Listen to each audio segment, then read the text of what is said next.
Hey everyone, it's Alex from Heavy New York invading California for NAMM 2019. And today we are here with Katie of the Convalescence and Seas of Malice. Thank you for your time. Oh, of course. It's always good to see you, Alex. Yep. Great to have you back on. Oh, well, thank you. I'm glad you were able to squish me in for an interview. You've been busy this whole NAM weekend. You're the interview 36, I think, now. Wow, I feel special.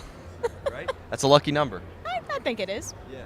But you obviously have been very busy. I understand that the Convalescence is working on some new stuff now, as well as Seas of Malice. Let's just give a rundown on everything you're working on. Wow, well, I don't even know where to start. First of all, the Convalescence is my primary band, and we do have a lot of big things coming up this year.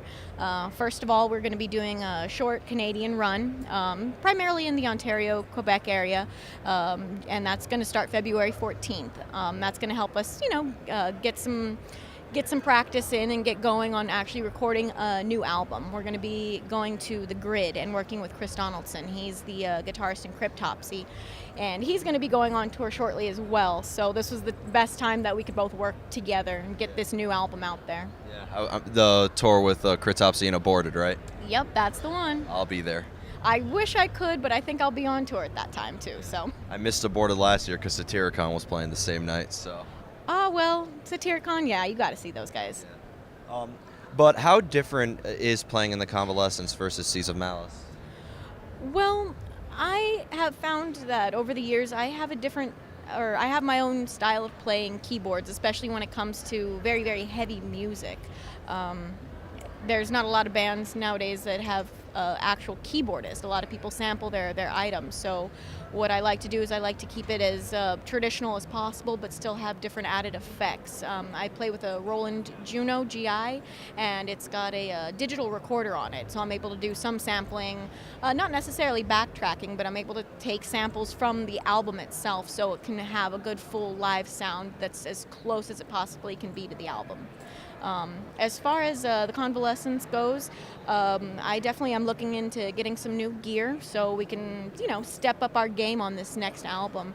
I've definitely pushed my writing capabilities to their limit and then some, and I'm really proud of the way all these new songs are sounding. Does playing with Seas of Malice and playing with the Convalescence, can that may help you influence the projects? Like, can it go hand in hand and maybe experimenting with Seas of Malice help the Convalescence and vice versa? Oh, without a doubt. When Parker Yao, he's the drummer in Seas of Malice, when he approached me with some music, he was like, let's work together. It'll be an internet project. And he sent me all these amazing tracks. He just was a drum tech for Dying Fetus last year, and so he got really inspired working with those guys, working with Thyroid is Murder, and sent me all these tracks and was like, hey, can you write keyboards to this? I said, yeah, I'll give it a try. So after working with his type of songs, it actually changed my viewpoint about how to add keyboards into deathcore, into some crazy blast beats, into some crazy riffs, crazy breakdowns. And I feel that the Convalescence album actually took a lot of inspiration from that writing process from Seas of Malice to actually having more complex sounds, more layered sounds, a fuller, richer symphonic background to a lot of stuff. So I'll be doing a lot of piano playing throughout most of all the tracks, and I think that is going to be something different, and I'm really excited to see where it goes. Definitely. And it's really cool that when an artist branches out and does different projects, that it could really influence the main one as well. Oh, definitely, and that's why I'm very excited that also I'm gonna at some point in time this year try to put out a solo album. Before I ever joined any band, I actually just wrote my own music, just piano and singing.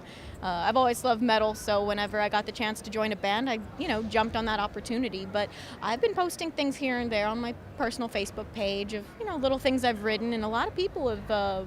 I've gotten a lot of good feedback so far. A lot of good feedback that people want to hear more of my solo music. So on top of the Convalescence, Seas of Malice, I want to release some sort of solo project at some point in time this year. I don't want to stop growing as a musician. I love metal music, but I listen to so many other genres, and I want to be able to be as well-rounded and as versatile as I can be, especially in this day and age.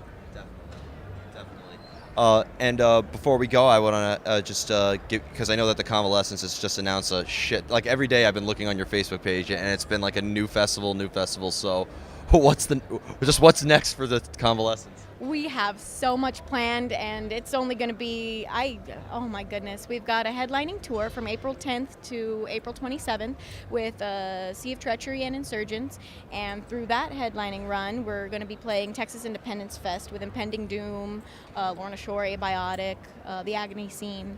We're going to be playing Toledo Death Fest, April 27th. That's going to be in Toledo, Ohio. The one good thing about the Convalescence being from all over the U.S., we have multiple hometowns, and I could definitely give a shout out to Toledo, Ohio, because they always know how to throw down, and Death Fest is always a killer time. Well, that's the home of Ringworm, so that is a great freaking place to play. Very true. We've also got Chaos and Carnage. We're going to be just playing a show date in Michigan on that.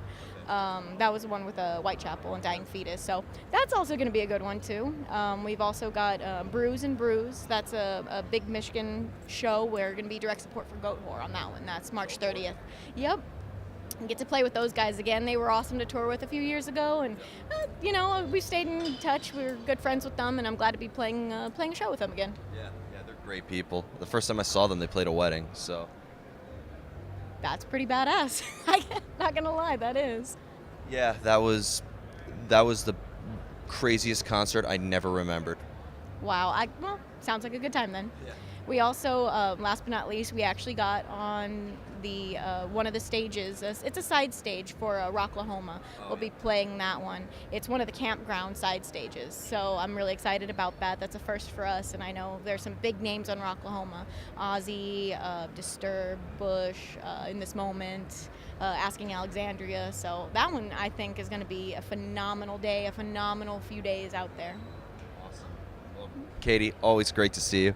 Yep. Everybody, Katie of the Convalescence and Season of Malice. Be sure to be on the lookout for new music coming soon and catch them on all those tours that she just announced that I can't remember because there was so many. So many. We'll see you next time on Heavy New York, everybody.